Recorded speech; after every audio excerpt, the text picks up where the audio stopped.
ಗುಹೇಶ್ವರ ಲಿಂಗದಲ್ಲಿ ಅನಾದಿ ಸಂಸಿದ್ಧವಾದ ಜಂಗಮವನ್ನು ಕಲ್ಲಾತ ಬಸವಣ್ಣನೊಬ್ಬನೇ. ಉಳಿದವರು ಯಾರು ಹಿಂದಿನವರು ಜಂಗಮವನ್ನು ಸರಿಯಾಗಿ ಅರ್ಥ ಮಾಡ್ಕೊಂಡಿರ್ಲಿಲ್ಲ. ಅದು ಇರ್ಬೋದು ಜಾತಿ ಜಂಗಮ ಆಗಿರ್ಬೋದು, ಸಿದ್ಧ ಜಂಗಮ. ರೇವಣ ಸಿದ್ಧರು ಮತ್ತು ಸಿದ್ದರಾಮರು ಸಿದ್ಧ ಜಂಗಮರು, ನೀತಿ ಜಂಗಮರು, ಇವರೆಲ್ಲ ರಾಜಗುರುಗಳಾಗಿರ್ತಾ ಇದ್ರು. ನಾನು ಮೊನ್ನೆ ಒಂದು ಯೂಟ್ಯೂಬ್ ಅಲ್ಲಿ ನೋಡಿದೆ, ಸುಜಾತ ಅನ್ನೋರು, ಅವರು ಬೇಡ ಜಂಗಮ ರಾಜ್ಯ ಸಂಚಾಲಕರು.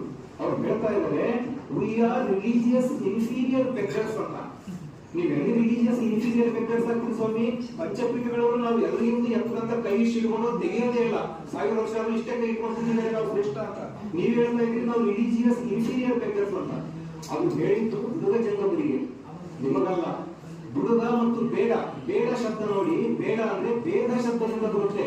ಭೇದ ಯಾರು ಬಿಲ್ಲು ಬಾಣದಿಂದ ಹೊಡಿತಾರೋ ಆ ಭೇದವೇ ತತ್ವವಾಗಿ ಬೇಡ ಆಗುತ್ತೆ. ಅವರು ಅಲೆಮಾರಿ ಜನಾಂಗ, ಹಿಂದುಳಿದ ವರ್ಗದವರು, ಅವರನ್ನ ನಾವು ಬೇಡ ಅನ್ಬೋದು. ನೀವೇನ್ ಮಾಡ್ತಾ ಇದ್ದೀರಿ? ಬೇಡುವ ಎನ್ನ ಶಬ್ದವನ್ನ ಬೇಡಕ್ಕೆ ಸಮಾನಾಂತರವಾಗಿ ತಗೊಳ್ತಾ ಇದ್ದೀವಿ. ತಗೊಂಡು ಬಂದು ನಾವು ಬೇಡ ಜಂಗಮರು ಅಂತ ಹೇಳ್ತಾ ಇದ್ದೀವಿ. ಮುಂದೆ ಒಂದು ವಚನದಲ್ಲಿ ಹೇಳ್ತೀನಿ ನಾನು. ಅಲ್ಲಮ ಪ್ರಭುದೇವರು ಒಂದು ವಚನದಲ್ಲಿ ಹೇಳ್ತಾರೆ ಬಸವಣ್ಣನವರ ಬಗ್ಗೆ, ಬಸವಣ್ಣ ಮಾಡುವ ಭಕ್ತನಲ್ಲವಾಗಿ ಆನು ಬೇಡುವ ಜಂಗಮವಲ್ಲ ಕಾಣ ಚನ್ನಬಸವಣ್ಣ ಅಂತ ಹೇಳ್ತಾರೆ. ಶಬ್ದ ಕ್ಲಿಯರ್ ಆಗಿ ಹೇಳ್ತಾರೆ, ನಾನು ಬೇಡುವ ಜಂಗಮ ಅಲ್ಲ ಅಂತ ಹೇಳ್ತಾರೆ ಅಲ್ಲಮ ಪ್ರಭುದೇವರು. ಇಲ್ಲಿ ನಾವು ಬೇಡುವ ಜಂಗಮ ಅಂದರೆ ನಮ್ಮಲ್ಲಿ ಒಂದು ಗ್ರೂಪ್ ಇದೆ ಅಂತ ನಾವು ಹೇಳ್ತಾ ಇದೀವಿ. ಹಾಗಾದ್ರೆ ನೀವು ಯಾರು? ಒಂದು ಕಡೆ ಲಿಂಗಾಯತರ ತಲೆ ಮೇಲೆ ಕೈ ಇಡೋದು ಬರ್ತೀವಿ ನಾವು, ಎಲ್ಲ ನಿಂತ ಮೇಲೆ ಮುಂದಿತ್ತೀವಿ ಅಂತ ಹೇಳಿ ಇಲ್ಲಿ ಅಲ್ಲಮ ಪ್ರಭುದೇವರು ಹೇಳ್ತಾ ಇದ್ದಾರೆ, ಬಸವಾದಿ ಶರಣರು ಹೇಳ್ತಾ ಇದ್ದಾರೆ ಜಾತಿ ಜಂಗಮ ನಮ್ಗೆ ಸಂಬಂಧ ಇಲ್ಲ ಅಂತ.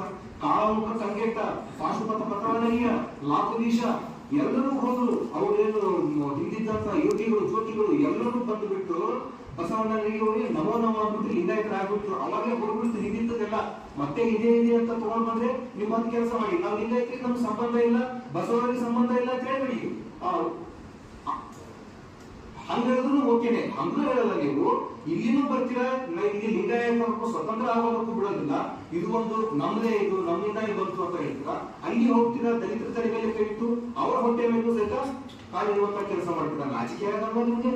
ಮನುಷ್ಯರಾಗಿ ಸ್ವಲ್ಪ ವಿಚಾರ ಮಾಡಬೇಕು, ಯಾರೇ ಆಗ್ಲಿ.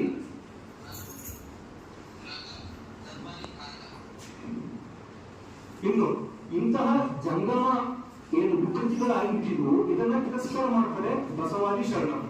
ಮತ್ತೆ ಯಾವುದಕ್ಕೆ ಜಂಗಮ ಅಂದ್ರು ಬಸವಾದಿ ಶರಣರು? ಬಸವಣ್ಣನವರು ಯಾವುದಕ್ಕೆ ಜಂಗಮ ಅಂತಾರೆ ಅನ್ನೋದನ್ನ ನಾವು ತಿಳ್ಕೊಂಡ್ರೆ ಬಹಳ ಅದ್ಭುತ ಇದೆ. ಬಸವಣ್ಣನವರು ತಮ್ಮ ಪೂರ್ವದಲ್ಲಿ ಇದ್ದಂತಹ ವೇದ, ಶಾಸ್ತ್ರ, ಆಗಮ, ಪುರಾಣ ಯಾವುದೇ ಒಂದು ಸಾಹಿತ್ಯವನ್ನ ಮುಟ್ಟಲಿಲ್ಲ. ಅವರು ಅದನ್ನ ಬಿಟ್ಬಿಟ್ರಲ್ಲ